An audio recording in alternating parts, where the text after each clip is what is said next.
നമ്മൾ ഈ ഗുഹ, കേവ് എന്നൊക്കെ കേൾക്കുമ്പോൾ മലഞ്ചെരിവിലും പാറയിടുക്കുകളിലുമൊക്കെയുള്ള ഗുഹകളല്ലേ ഓർമ്മ വരിക.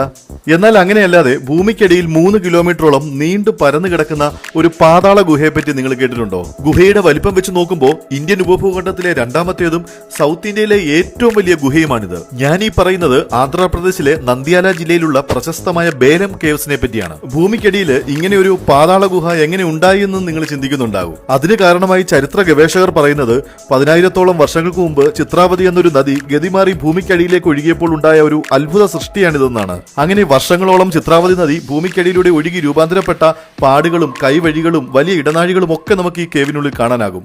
ഇങ്ങനെ നടന്ന് ബേലം കേവിലെ ഏറ്റവും ആഴമുള്ള സ്ഥലത്തെത്തുമ്പോൾ നമ്മളെ അത്ഭുതപ്പെടുത്തുന്ന ഒരു ജലപ്രവാഹം കാണാനാകും. അതിനെ പാതാള ഗംഗയെന്നാണ് അറിയപ്പെടുന്നത്. അതിന് സമീപത്തായി ശിവലിംഗത്തോട് സാമ്യമുള്ള ഒരു രൂപവുമുണ്ട്.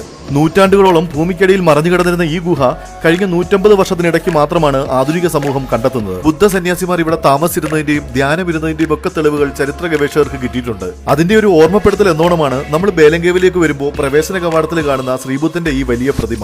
ഭൂമിക്കടിയിലൂടെ 1 മണിക്കൂറോളമുള്ള ഈ യാത്ര അത്ഭുതവും ഭയവും ആകാംക്ഷയും ഒക്കെ ചേർന്ന് ജീവിതത്തിൽ ഇതുവരെ അനുഭവിച്ചിട്ടില്ലാത്ത കുറെ നിമിഷങ്ങളാണ് നമുക്ക് നൽകുക. കുറച്ച് സാഹസികതയൊക്കെയുള്ള വ്യത്യസ്തമായ ഒരു ടൂറിസ്റ്റ് പ്ലേസ് തിരയുന്നവരാണ് നിങ്ങളെങ്കിൽ ഉറപ്പായും വരേണ്ട ഒരു സ്ഥലമാണ് ബേലം കേവ്സ്.